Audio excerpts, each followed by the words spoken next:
Hi, I'm Matt Call with Operations, Great Basin Team 1. We're here on the Mount Hood National Forest on the Camp Creek fire. We've got a new IR flight, but we're still sitting just under 2,000 acres. It's August 31st. I don't know if I said that.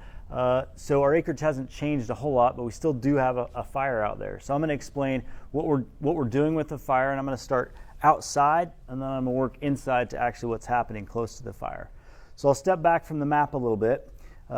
The fire's here in the Bull Run Watershed, and for some context, we've got the Highway 26, we've got the towns of Furwood, and then here we have Sandy, and then Portland's here off to the left. And this is the Portland watershed. So this is our 2,000 acre fire right in here on the forest.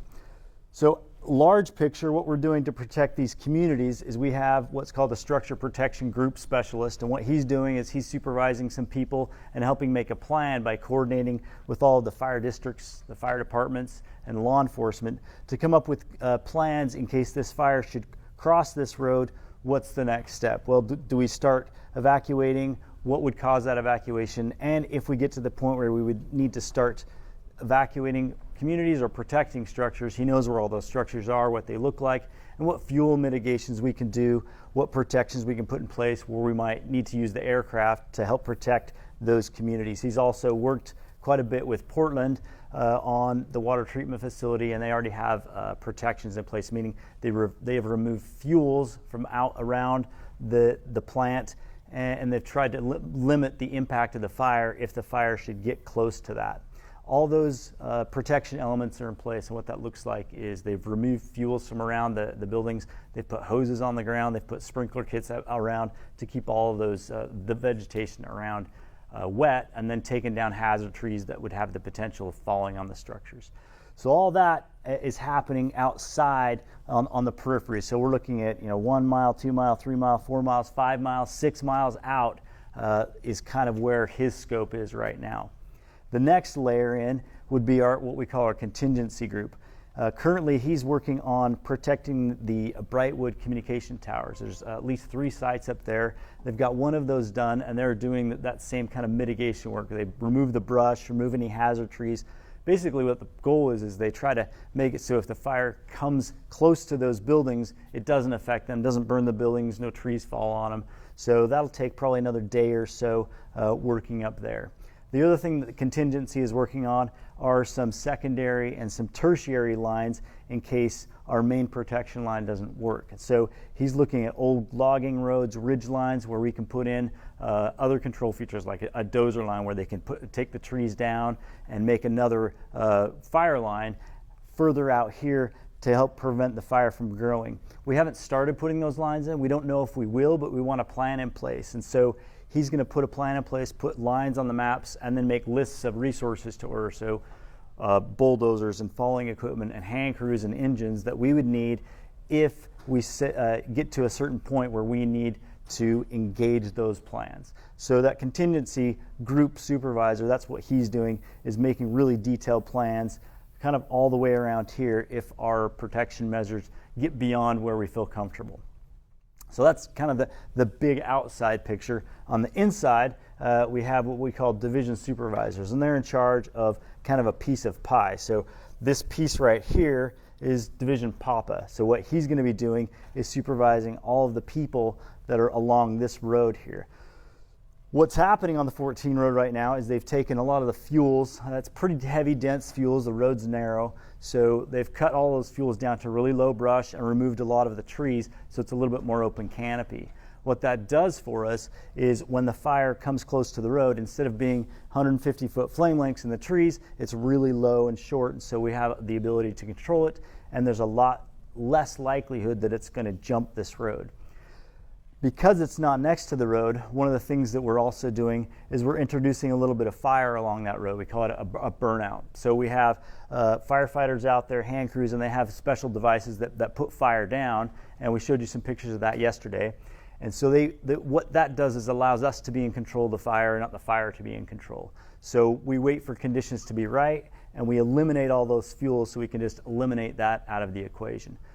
The only problem we have right now is that it's really wet, which is good, and this rain is really helping us. It's keeping the bigger fire down, but because it is pretty wet, a lot of that understory is just a little too humid for the fire to carry. And what we want is we want a good continuous burn between the edge of the fire and the road, so we have a good buffer. So right now, we're kind of waiting for it to dry out a little bit so we can clean that up. There still is a fire in there. The fire is not going to go away, but there's a lot less smoke, which helps, but we still have a lot of work ahead of us to do. So those efforts are continuing on the 14 road. In addition to people burning and opening the fuels on that road, we have a hose lay system there and then a sprinkler system in this small portion here, which I'll explain in a minute. What that does, that allows us to deliver water all along that road, regardless of whether there's engine access or heavy equipment access. We have people that can man hose lines and both cool down the fire here, or if we have a spot fire go outside the line, they can go pick that up really easily. So this black edge here, what we have, the reason it's black is we're using that as what we call a control line, and the reason it's marked with an R is that denotes to us that it's a road that's being used as a control line. And as we wrap this fire, you'll see more of these black lines and more edge of the fire will become black, and that's how we quantify if the fire is contained or not, is we start adding up how much of the edge of this fire is black or controlled. And right now it's 0% controlled, but pretty soon we're going to start seeing some of that percentage go up as that fire creeps up against the edge, and we're confident that it won't get outside those lines. We have a little bit of what we call a pocket here, so the fire isn't against a road or anything, and so we call that an unburned pocket. In order to contain that, because it's steep, we put what's called a hand line. We had some hand crews go in there, they cut a narrow saw line, and then they basically build a trail so that the fuel is gone in a section, maybe this wide, and so when the fire burns up to that area, it can't continuously burn. So we have that hand line in there, as well as a hose line and some sprinklers, so we can keep that wet, and we can, as the fire burns up close to that, we can start introducing a little bit of fire and then burn that back in to keep the fire inside our containment lines. The 12 road right here, you'll see again is marked with those R's, so that denotes we're using the road as fire line. Right up along here where the fire has met the road, that's pretty much done contained line. It's getting pretty cold, and we're getting to the point where we can start mopping up that portion, but that's where we started doing a little bit of burnout a couple of days ago. So we're pretty comfortable with that. There's still a little bit of heat in there, but pretty soon, probably tomorrow, we'll consider that as contained line. So like I said, you'll start seeing that percentage go up. That firing continued up here, and this road is all prepped, just like the 14, where they've removed those fuels, and they'll continue that firing operation as weather allows, with the goal of closing that gap so that all the screen goes away and it's red, and then we have a nice tight black edge, and we're confident the fire won't jump out of there. So those two edges we're pretty happy about. It's just going to take a little bit of time for those to close up. So we've got Papa, we've got Alpha. Now let's talk about Division Kilo, which is a little bit more complicated. We have this road network to use, which is roads make things a lot easier. The problem is we kind of need to connect across here. So what we have to do is we have to build a fire line across here to kind of minimize the acreage. So this purple is showing is proposed line. So we have a combination of a dozer line or machine line, which is the M, and then some hand lines, so a hand crew will put in. And the difference is that of those two is based on the terrain and the fuels and what equipment we can use to get in there. So on this bottom half, we're able to get some bulldozers in and some logging equipment to open that canopy up, remove the fuels. The terrain on this upper end between here and here is a little bit more complicated, a little bit steeper, so we've used a hand crew to go in there and put a hand line in. Once that line is open, so trees are open and we've created kind of a small pathway in the fuels, then we're going to dig down to what we call mineral soil, and then we're going to plumb it, put a hose lay in there, and then we'll start mopping that up. The nice thing about this edge is it's really close to the edge of the fire, so what we call that is direct, right on the edge, as opposed to going clear out here indirect. We always prefer this, but if the fire's too big and too hot, we can't really get next to it.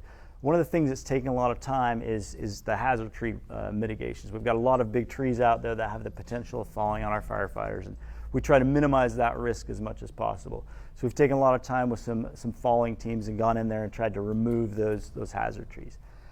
The next piece would be we're planning doing the same thing we've done here with machine line and with hand line to connect these two roads. We're going to do that same thing over here. We just don't exactly know where it's going to make sense to connect those. So probably in the next couple of days we'll see some planned lines, and once this machine line is done and the equipment's freed up here, we're going to do the same thing here. We're pretty confident that's going to work, but if it doesn't, we have equipment opening up these roads and doing the same thing here over here, where we removed the fuels and made it so we can use the road as a fire line. We're continuing to do that with the equipment that we have over here. So we like to have a plan, and we like to have a backup plan, and then we like to have a backup plan on the backup plan. So that's kind of the layered system that we have going. One of the questions we get a lot is what's going on with the aircraft. So we still have a handful of aircraft today. Because of the weather and the visibility, they won't be flying a whole lot, and because it's wet, what we need the aircraft for is to knock the heat out of the fire, and then we put people on the ground to actually put the fire out. Well, the heat's already knocked out of the fire because the humidity's high and it's raining, so we don't really need that component today, but we're going to keep those aircraft attached to our fire and available so that we have them when we need them.